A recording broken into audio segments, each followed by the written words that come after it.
ये लीजिए मैम आपकी इंडियन थाली। थाली? पर मैडम हमने तो समोसा ऑर्डर करा था, ये थाली तो हमने ऑर्डर नहीं करी। मैम कैसी बात कर रही हैं, ये आपका ही ऑर्डर है, ये टेबल नंबर 5 है ना, ये आपकी थाली है। माना मैडम ये टेबल नंबर 5 है, लेकिन हमें बहुत अच्छे से याद है हमने ये थाली ऑर्डर नहीं करी, हमने समोसा ही ऑर्डर करा था। क्या मैं आपको पागल नजर आ रही हूँ? अगर आपने समोसा ऑर्डर किया होता तो मैं समोसा लेकर आती, थाली क्यों लेकर आती? मैडम पागल तो मैं भी नहीं हूँ ना, मुझे बहुत अच्छे से याद है कि हमने समोसा ही ऑर्डर करा था और आप इतनी बड़ी थाली लेकर आ गई, और इसके तो पैसे भी बहुत ज्यादा होंगे, इतने पैसे तो है भी नहीं हमारे पास। क्या बोला तुमने? तुम्हारे पास पैसा नहीं है?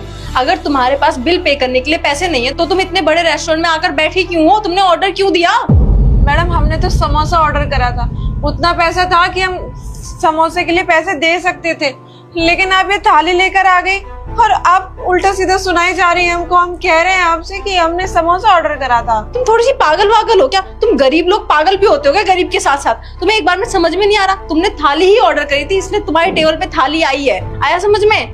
अगर क्या चल रहा है यहाँ पे? सर देखिए ना, इन्होंने थाली ऑर्डर करी है और मैंने इनको थाली डाल के दे दी। अब ये कह रही है कि इन्होंने समोसा ऑर्डर किया है। सर आपको लगता है कि मुझसे गलती होगी? कितने टाइम से मैं सब कुछ मैनेज कर रही हूँ। देखिए मैम, हमारा जो स्टाफ है पूरा का पूरा वेल ट्रेन्ड है और यहाँ पे कोई भी ऑर्डर लेने से पहले लैपटॉप में फिल किया जाता है और मैंने खुद चेक किया, वहाँ पर आपने थाली ही ऑर्डर की है। तो प्लीज़ आप इसके 900 पे कर दीजिए और जाइए। 900 रुपए?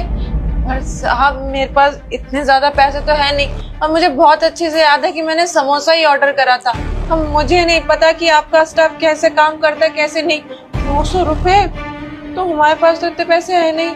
और साहब आप सोचे ना, अगर हमारे पास 900 रुपए होते तो हम समोसा क्यों ऑर्डर करते? एक्सक्यूज मी सर, मैं बताता हूँ क्या बात है। ऐसे लोगों को अच्छी तरह से जानता हूँ मैं। महंगा खाना ऑर्डर कर लिया, जब बिल देने की बारी आई तो बोल रही पैसे नहीं है। सब बहाने हैं इनके। मैं तो कहता हूँ आप ऐसे लोगों को अपने रेस्टोरेंट में घुसने ही मत दिया करो प्लीज। ठीक है सर, अब आई विल मैनेज। देखिए मैम, हमारे और भी कस्टमर्स। रुको, अल्लाह को चाहने वाले हाजिरी लगाओ, आन आया है। जल्दी से चैनल को लाइक सब्सक्राइब करो, तेरे पूरे परिवार को जन्नत मिलेगी, नहीं तो नर्क का दरवाजा खुला रहेगा तेरे लिए। इस तरह से आपकी कंप्लेन कर रहे हैं, ऐसे बिल्कुल अच्छा नहीं लगता। आप प्लीज पे कर दीजिए और शताक्षी आप कोई दूसरा काम संभालिए। बिल कहाँ से पे करेंगे, हमारे पास पैसे ही नहीं है इतने। और आपने बड़ा ये इतना बड़ा ये रेस्टोरेंट जो खोल रखा है, इस और वीडियो अच्छी लगी है तो लाइक करो, एंड सब्सक्राइब करो, कमेंट करो, ज़्यादा से ज़्यादा सपोर्ट करो।